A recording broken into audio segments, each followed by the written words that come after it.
I'd like to welcome a few people here today. We have Tim Forsey. He's joined us. We caught him in the nick of time before he runs off overseas. I don't know on what adventure, but he wanted to come in and help poke some holes and ask some curly questions, hopefully, because we love them. We got some of us old hands from the WinZero pilot win. When I say old hands, I'm actually relatively younger. We have Chris. Chris actually introduced me to the VEN in the first place. I know we have Justin. Justin's the solution architect that Rethink Sustainability. They kind of conceptualize the whole thing, which is amazing background. And I know I said I've asked Justin to kind of say shush for a little bit because we want to talk about user experience first, but we might get to that today. Let's see. We have some of our participants from the Deakin VEN study as well. So we kind of have a couple of different VEN user groups represented here, which is great. So one of the things we have wanted for a while is set up a Facebook group. Why Facebook? More people than others use Facebook to communicate, and it's a nice way to put stuff out there, connect to other people, find those trading partners. It still doesn't take away the complexity of actually selling the trade, but at least finding people who are doing the same thing as you, it does make it quite a bit easier. So people who are in the Deakin VEN study, when you are getting trades set up with others in your trading pools, you're getting anonymized trades set up because we are required to protect people's privacy. It's an academic study, it's a condition of it. However, if you choose to, like many would have, you can join the Facebook group. In fact, you can ask others you're bringing or referring to also join the Facebook group and then find other people on the VEN.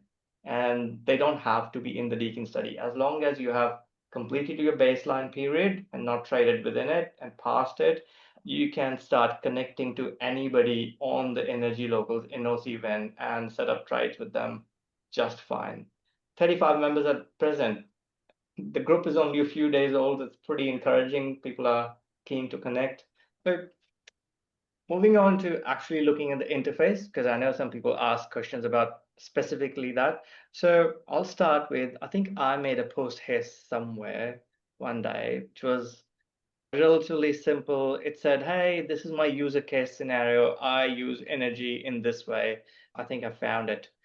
So I gave my location. I said I'm happy to buy and sell. I gave my proposed price just to give a bit of guidance to others what to expect. And then said, put down a bit of my context, how much solar I have, what times do I use energy and all that. Hopefully just enough that it gives somebody else an idea whether there would be a good trading match. And if that's a format people find handy, that could work. And I'll show you where you use it. So showing you my Winch Caribbean VEN interface, maybe I should go back to I should log out and show you what it looks like right from the start. So if you go to the page energylocals.enosi.energy, you come up again to this login page. Punch in the email address. So this would be the email address you likely provided to Energy Locals, and then they forwarded it to Enosi to set up your Powertracer account. For the first time when you got it, you would have got some sort of a prompt to set up a password or a forgotten password, reset password link, or some way, and then you set up a login. So got your login, log into the system. It's going to very helpfully show you all the different properties and meters you have in Enosi, right? Connected to Powertracer. Select your property. In my case, I only have the one. And you land at a dashboard, which is loading. It shows you this. It shows you a bit of a calendar view of what your energy has been doing for the last month, basically. It's got the date range up there. You can amend that date range. I sometimes want to know what has it been doing in the last week, just to get a more recent view, and I'll do that just now, just as an example. Yeah, so in the last week, that's been my energy. Currently showing me watt hours as in amount of energy. If I just want to change the view to dollars, I can do that. So on Sunday the 21st, I actually used up a lot of energy and I bought it from people. Andrew being one of them, and also exported quite a bit of it to others. On this interface, I see this traded value and my average price. So what this is telling me is if you take out the poles and wires, the arbitrable value, those 14 cents, the 16 cents, what does it total up to? So currently looks like on average, I've managed to buy some from the retailer, some from the community pool, and some from other people. Overall average of 13.562 cents for the last 7 days, right? And it's ended up being a $15.22 purchase on top of the poles and wires. And when I look at my exports, I've exported it at an average of 7.373 cents. Now, considering I tend to set my trades at 8 cents, so that means at least a little bit of that is going back to retailer at the default 3 cents, 5 cents, whatever it is at that time of the day. Some of it is going back at 15 cents, but Powertracer doesn't show it as 15. In Powertracer, 10 means 15 or 15 means 10. So what's 15 cents in real life shows us 10 in Powertracer. It's funny Powertracer maths. And I know Justin will say it's not funny, it's got a reason. I know it has a reason, but when it says 10 on the screen, you got to acknowledge it says 10. But in the end, I've got $33 of, let's call it Powertracer feed-in credits. I know they're not exactly that, but effectively for a user, that's what you see. It's also telling me the total amount of energy I've sent out, total of energy I have bought. If you had multiple meters, you will see this meter view where you can, I think. So does traded energy include what you've done with the retailer default, or is it the first two buckets, the peer-to-peer and the community only? Yes. I'll show that right here. So you see all these people, every single person individually, how much I've exported to and imported from. If you scroll down, and this depends on how many people you're exporting and importing from, down here is the community one, and the next one is a retailer. So that priority order that Justin was describing, any peer-to-peer trades you got set up get activated first. So every half hour, within that half hour, the energy you're buying and selling, it will first try to use a set peer-to-peer trade rule to match that. If there's still leftover or if there's still more demand from you that can't be met by your set trades, it will look in the community bucket and see if you can match something. If it can't find something there either, then it will go back to the retailer default stuff. So since I've been doing this for over a year, so you got to take that. When I send out energy for, well, this is actually 6 days, 449 kilowatt hours, out of that, the retailer only took about 95, so about a fifth. And as we move into summer, realistically, people need less and less power, at least right now in spring. Summer, it will improve a little bit, but so will my solar output. I'm still selling to other people quite a bit of energy. The retailer takes a bit, but my overall average fit is still much better than default. Scroll to the very bottom of your screen, please, so we can see the energy imports and energy exports summary. That just summarizes everything that's up above nice and neatly for that period. Yes. It adds up all the peer-to-peer trades in this one bar here, and all the community in one bar and the retailer in one bar. And same for the imports. The reason why I showed this view first was sometimes you wanna, I think people want to know what trades they set up. And for example, if I'm selling nothing to Neil, or if I'm importing nothing from Neil and I knew that Neil wanted to send me some energy, then I've probably got, maybe I've set the wrong trade with him. Maybe I've priced it too high. And that's another question people have had. When prices change, they have to update stuff. How do they know? Well, Powertracer isn't giving a very amazing interface for figuring that out in terms of all the trade rules, but at least from this kind of view, you can tell what your interaction with a particular person has been, and if you need to do something about it, which is handy. I mean, we have a solution focus here. We know the system's not perfect, but there is enough in there that we've learned to make work for us. PK, can you go to the top again, please? So where on the left where it says traded energy, on my screen, I also have untraded energy. Yes. So I'm going to switch this to slightly longer period, let's say all of this month. And I think we'll see that in a second.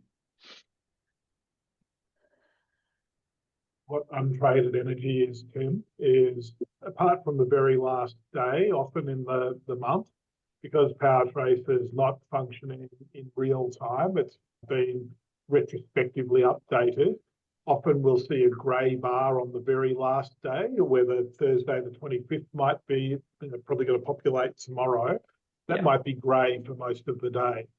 And where there's other grey days here, that's the untraded energy. Now, what that is actually referring to is metadata that didn't get sent into Enosi in time to populate and designate all of the intricate buy and sell trade options. So the data came in too late. If it doesn't come in within 48 hours, it will just default to standard retail default. But it's showing here as untraded. So it's untraded in the context of the VEN, not in the context of the retail relationship. So that will all just be default retail buying and selling. So feed-in tariff for export and it's default retailer rates with no VEN activity for those grey days. But it's not all of what you sold to or bought from the retailer. So the retailer. No, it's one component of it, but it's not VEN traded energy. So it is just purely default. But we like to see that, because if that's happening for a week at a time, someone might have a meter issue that they need to have checked. And my untraded is a big number, but maybe that's because I'm a newbie and that's covering some of the baseline period. We'd have to have a look. I can have a look at that with your PK, or someone can have a look at that with you tomorrow, perhaps, or later. Find out why that is. I mean, I'm showing untraded energy like PK on the 13th. That looks like a tech glitch. It's probably the metering company did not get all of their metering data into Enosi in the cutoff window. And that's now lost forever. I mean, none of it's a big deal, but it's annoying. It's very annoying that it happens, Jim. It shouldn't happen. But if we've got more than a couple of days a month, it's a problem in my book. In fact, a couple of days a month is a problem, but it will happen occasionally. But don't regard the last day of the month as an issue. It will update usually within the 48-hour period and not be untraded if you look at it again later in the day or the following morning. Well, before I talk about what's on the screen now, to provide a bit of context to that, because I have said I want this to be a user focus, what the user sees, not what the author intended. The VEN is a fancy accounting system. I don't know, Justin might hate me about it later. He can come down to Adelaide and have a punch up with me. But it's a fancy accounting system. It does not talk to your batteries. It does not talk to your solar panels. It actually doesn't talk to your energy systems at all. All it does is it takes the metering data and then matches it to other buyers and sellers and tries to give you better value. And if they can't see your data in time, they can't do the trades, which means it defaults to retailer.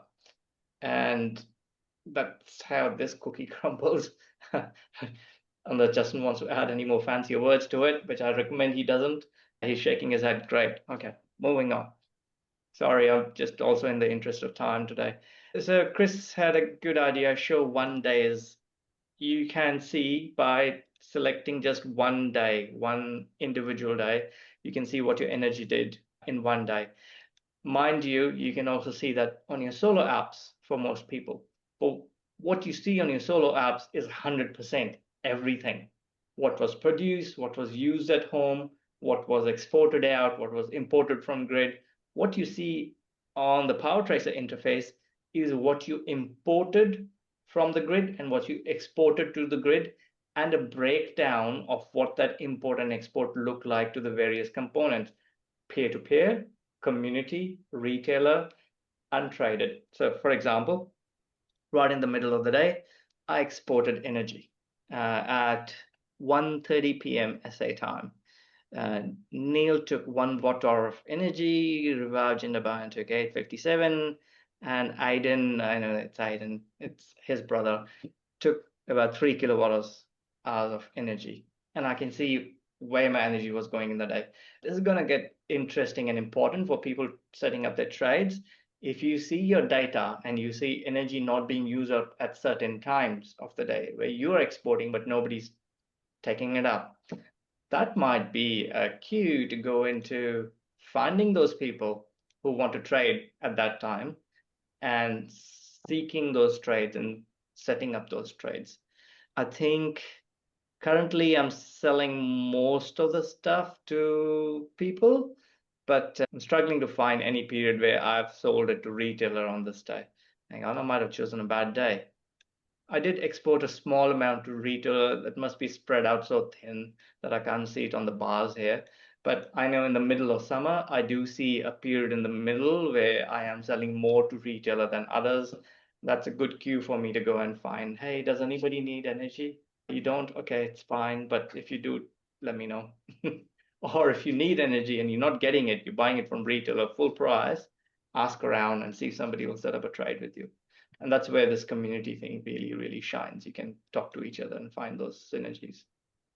I'll let her finish and then we'll show the actual trade setting rule, including community trade rules, and see if we can grease those wheels a little bit. I'm one of the admin for the WinZero VEN, which means that I can have a look at how people are trading and make some suggestions as to who they could trade with or how they could set their prices. And what I've noticed is that particularly in winter, people have not bought enough. They think that, well, I've got solar, I'll only be selling and I'll look after myself during the day. But there are times when we're not generating enough. It's a cloudy day in Moss Vale for me, and I need to buy some solar from a region where it's sunny. So I suggest everyone who's new to the whole VEN idea, have a look at your own usage and see when you're using energy, when you can be perhaps putting on timers for dishwashers, dryers. There's some things we can't avoid, cooking the evening meal. But if there are things that you can see you're exporting your solar during the day, but then paying more for it at night when you are using these appliances. So it's incumbent upon us all to have a look and take responsibility for our behaviour patterns and see if there's anything that we can do individually and then access the excess solar through the VEN. Yeah, actually, that's an interesting point. So you made me look, Chris. At 6:30 in the evening, I use half a unit of electricity. I'm in SA, so unfortunately, my options are a bit limited because I'm in SA. I don't have people further to the west of me. But if this was a graph of somebody sitting in New South Wales or Victoria, they've probably got options. They could buy from somebody in SA because the sun is still shining here. I could still supply you some energy at that time in the evening. That's a good point. There's no interconnector with WA. We can't buy from there or the Northern Territory. Yeah, sorry, Chris, just to correct that, it's not actually dependent on physically being connected at all. In fact, we're working on demonstrating trading energy between New Zealand and Australia. The limiting factor is having a common retailer at each trade point. So if Energy Locals were in the Western Australian market, we would be able, you don't need to physically be connected to share the electrons. It's a financial arbitrage mechanism, but Energy Locals are not currently retailing in WA. It doesn't mean they won't be at some point in the near future.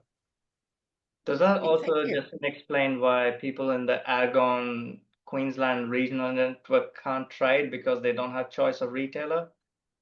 In the mass market sector, correct, but there is increasing flexibility coming in for commercial customers if they can aggregate enough sites, even small sites, up into, I think, a bundle of about 200 megawatts. They can change retailers to another retailer. So a lot of the work that we do in the larger commercial end of with this capability, we do have people in Argonne networks that are participating in the VEN, but for residential, they're not eligible at the moment. Now, without further ado, I want to move on to setting trade rules and demonstrating that, because we really need to do that. So I have a bunch of trades set up here, which I could show you through, but I think the easiest thing would be actually showing you how to set up a new trade. So I'm going to scroll down to where I get the button which says set new trade down here. Okay. Propose new trade. There's another button, manage priority order. We'll talk about that in a bit, but propose new trade. And before we even do that, let's look at the bottom bits, because they'll help understand the top bits. There are retailer default trades. So this is that 14.16 arbitrable value that we were talking about. And then 3 to 10 cents, these are the time of use feed-in tariffs applicable to my site.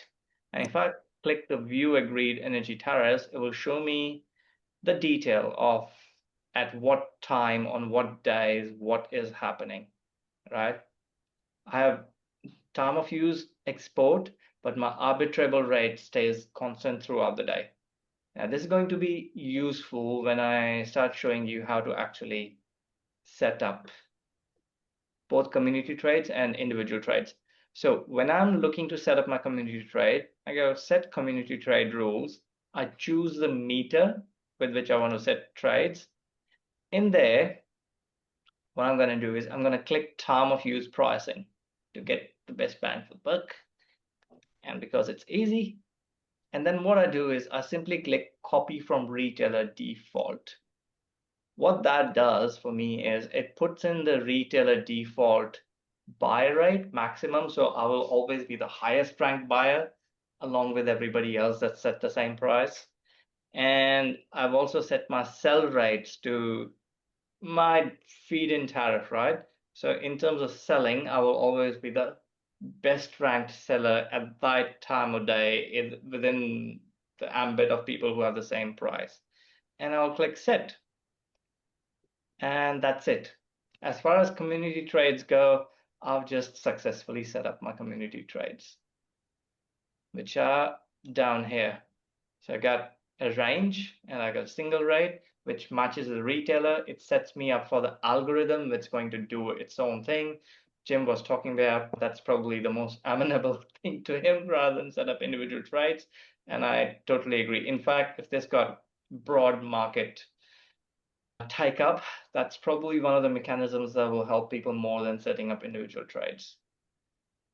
Jess has suggested that you set up a trade with her now so that it's real and the audience can see exactly how it's happening. We can do that. So in proposing new trades, so going to the section above community trades, I'm going to click that. Now, I really need to talk to Enosi and tell them I don't need the tutorial anymore. It brings it up every single time. Agreed. Yes. So propose a peer-to-peer trade. Now, I could set up buy or sell, let's say sell. I can set up a price. I can choose my trade point. I can type in the email, but this is flat rate pricing. You can set up a flat rate pricing. Let's say I got 8 cents and I can propose after typing an email, I could do that. What I'm going to do is one step more complicated, but then I'm going to show you how I personally simplify it. And I'm going to annoy Justin because I'm not going to use his happy utilization figures, but I want things to be stuff people can take away and use for themselves. So this is grayed out because I haven't selected anything. So I'm going to select, I want to be selling. I'll select my meter and the button is, now I could add in all my clauses by hand, one by one, but that's laborious. So what I'll do is I'll click copy from retailer default, and it very helpfully brings up everything as I would be selling to the retailer.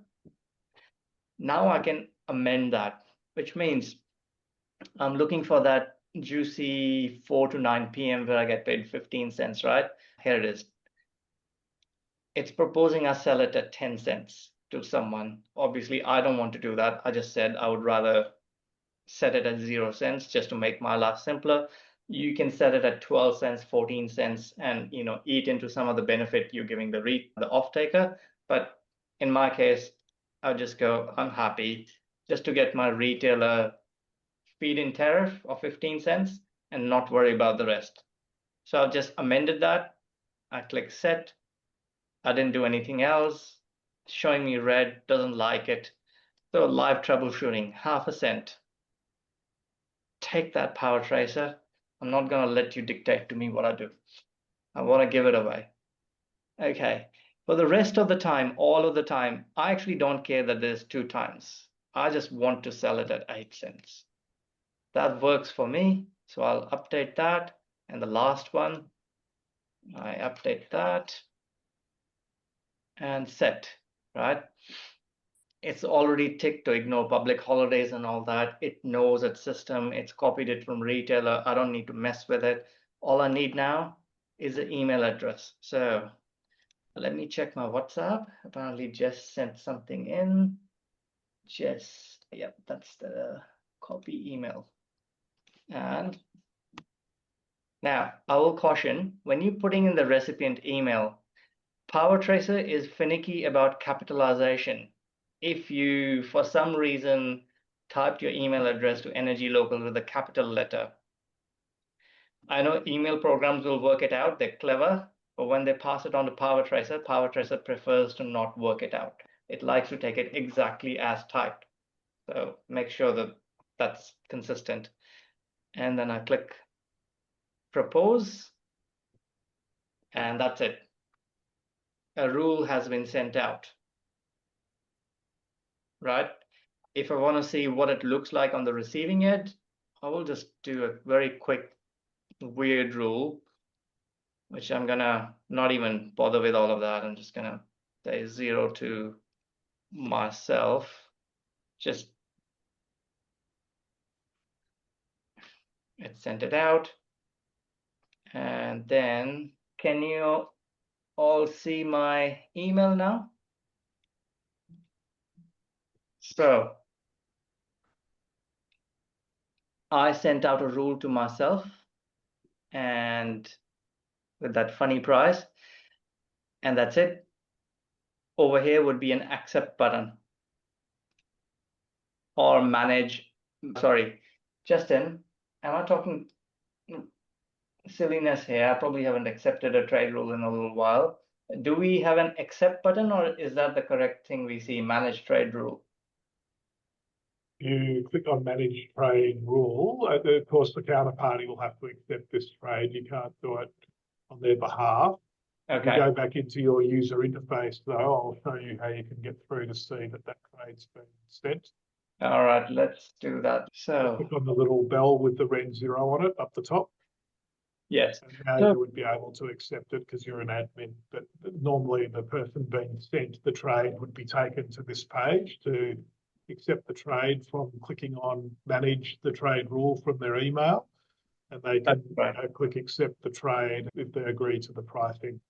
So if you click that green button in the email that comes in, it brings you directly to this page.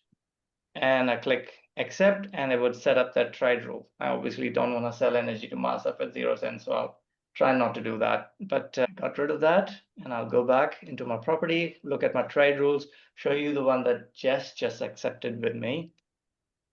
Once it loads up, trade rules. So Jess has accepted a trade rule from me to sell energy at those prices between half a cent and 8 cents at different times. I can look at the details of it if I want to. I can close this trade rule off if I don't like it anymore.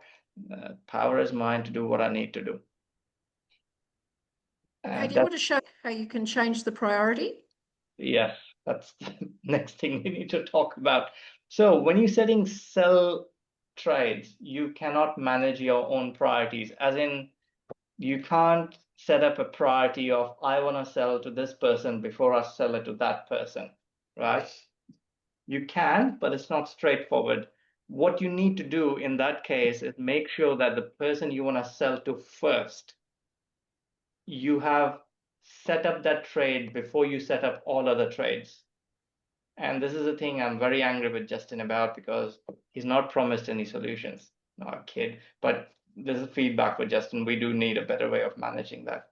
But if you're buying energy from someone, you can change your priorities. So over here, you see priority 1, priority 2, priority 3, etc. If I scroll down to the bottom of this trading system, manage priority order for this meter. If you have multiple meters, they will all be listed one after the other. So you click that. And it's an amazing drag and drop system. So I can do this. I find it really fun when I have to, set up new trades and then I have to like drag them from here all the way to the top. It's amazing, but it can be done. Anybody else have any feedback on this part of the process? PK, for people that were asking, Jim was asking earlier about multiple meters. I think I can do it in a way that's not going to be breaking any privacy. Okay, so this is a property, one of the Deakin VEN participants. We can see their address, but we can't see any of their other details. So there's nothing here that's going to compromise privacy or other things. So the standard screen that we will see when we come in and we log in and we can see their activity. The site's obviously an off-taker only. But if we go into settings, we can see how many meters the site has. So this site has 2 meters. So I can see now that for whatever reason, the particular property is nominated to have 2 meters. So I'll go back to the front screen. And if I want to see what's actually happening at the 2 meters, I can click on this little button that looks like a little graph just here. And if I go down and aggregate by meter, click the meter button instead of the overall property button, it will now show me activity that's happening for meter 1 and for meter 2. So I've got very clear visibility that this site does have 2 meters. Both of them are importing energy. So if I was going to sell energy or sell some of excess energy that I might have to this particular site that's clearly an off-taker, it has no generation, I would be able to send them 2 trades to accept, and they could accept one for each of their 2 meters. I've got another participant here with multiple meters. So again, I'll do the same thing. Another South Australian colleague, PK. If I click on the meter here, or if I go and have a look at the settings, I can see this particular site for some reason has 3 meters. So this is a generating site. Which one is exporting the solar? So I'll just let that load up again. I'm going back to the home page. If I click on aggregate by meter, and I'll aggregate by trade type instead of counterparty, if I hover over these tabs now, I can see that meter 1 is the only one that's nominated to be exporting any energy. Meter 2 or 3 are not showing up here for either drawing energy into the site or exporting energy. So I know that if I'm selling from this site, it's only meter 1 that I would need to establish or to send a trade out from. And in fact, it's quite clear I would not need to sell any energy to meter 2 or 3, because we're seeing here that they are not actually active. There's no activity happening at the 2nd meter. All of the energy is coming in through the peer-to-peer trades to meter 1. All of the community trades are coming in and out through meter 1. And all of the retailer trades are coming in and out of meter 1. So meters 2 and 3 are not active for this participant. That makes sense? It's very easy to find just by putting it into in this drop-down box, clicking on meter. If you go back to property, you have the aggregated view for that site of, in this case, it still is just the 1 meter, in fact. But if we do the same again for the other property, again, we can see how much energy's come in through the retailer to meter 1, how much energy's come into meter 2 in the last 30 days. But if I go back to the property view, that will just aggregate, and I won't see that there's 2 separate meters. It's all just aggregated as one. So that's showing us what's going on. It doesn't solve my problem. If I wanted to trade with that property with 3 meters, I'm setting up, and I've got 3 and it's got 4. We're getting up to 24 different trades, so we can buy. You're not, Jim. That's what I was trying to say. So for this site here, how can we see which of these 3 meters is the one that's exporting energy? If I click on meter, this is showing me now that only meter 1 is showing up. So meter 2 and 3 are completely dysfunctional or not providing any, they may not even exist. So meter 1 is the only meter that's exporting any energy that has any green. Meter 2 does not show up anywhere here. So meter 1 is the only they're meter. useless. They're useless and should be deleted from the system because they don't add anything. Correct. And I don't know why for this other property, I don't know why it's showing 2 meters for the one property. There's probably a dozen reasons why that might be. But if you were sending energy to this off-taker and they told you that they had 2 meters, you could send them 2 trades from your one exporting meter. Does that make sense? Sort of. I don't know why I've got 2 meters on this property, but when I go over trades and meter, it shows things.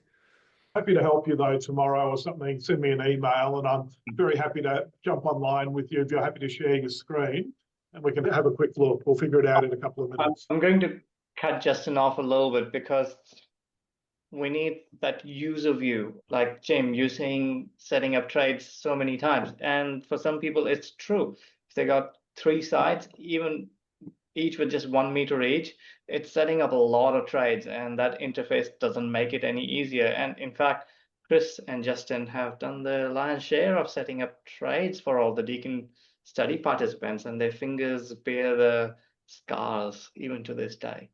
It is not super user friendly, that bit.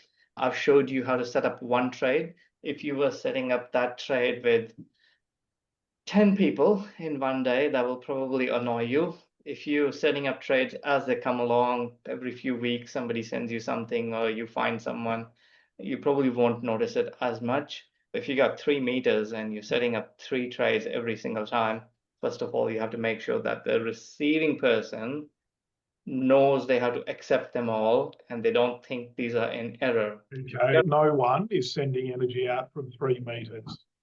There will be 1 meter that's the export meter, and I've just tried to demonstrate how to identify which one that is, and it's usually going to be meter 1. So the others are completely irrelevant for setting up trades for export. But Justin, on a practical point, if you have 2 sites and you're buying energy at both sides, right, you're going to send buy trade rules to others, and both of those buy trade rules are genuine buy trade rules. So the generator, when they're accepting those buy trade rules, are going to see 2 come in. You're going to have to explain to them somehow that, hey, both of them are correct. I didn't just mistakenly send 2 out. And if that person had 3 sides or 2 meters on one side and a 3rd meter on a second side, and they send those 3 buy rules out, the generator is still going to see 3 different trade rules come in, 3 different emails they have to respond to, which can be confusing. We have to acknowledge that. But it's genuine. Once we know about it, it's less confusing, but on the face of it would be confusing. The emails actually show that it's coming from meter 1 or meter 2, but it's just, we look so quickly, we don't see that. So right. It's the information's there. And I think one of the takeaways from tonight is that there's a huge amount of information on Powertracer. You could spend all day looking and analysing and figuring out your behaviour as well as your buy and sells. I know Greg Knight has been analysing some of our data. I don't think there's time to share it tonight, but there is so much information there that is going to be incredibly helpful both for Deakin and whatever comes next. And I'm hoping that if nothing else, you've taken away from this webinar some detail of how it works, some ability to help yourself and help others. And as we move forward, we have that wonderful new Facebook group. I'm going to give it a plug again. Please help others. Please ask questions. And sometimes I think one of the difficulties I find people having is they don't know what to ask. Sometimes they describe half a problem and it takes a more knowledgeable user asking a question on their behalf. So please be advocates for each other and do that. Yeah. Exactly the same way that Tim's group has supported each other and champions have arisen from the members and been able to solve problems. So hopefully that's what our Facebook group will do. We'll help each other. It's also a message out to people who are going to watch the recording that help is on hand, and hopefully we can pass on more knowledge to more people and enable them. Yeah. So thank you all for coming tonight. Really appreciated your participation. Hope to see you again. I really appreciate this, and I'm going to get in contact with Chris, who very kindly has said she'll help me with my questions. So nice to see you, Chris, and thank you. I will be in touch. Cheers. Okay, please do. Thank you. Thank you, PK. Thank And you all. thank you to our, Thanks, to our everyone. gurus, Justin and Aidan. Thank you so much for all you do. It's appreciated. Cheers.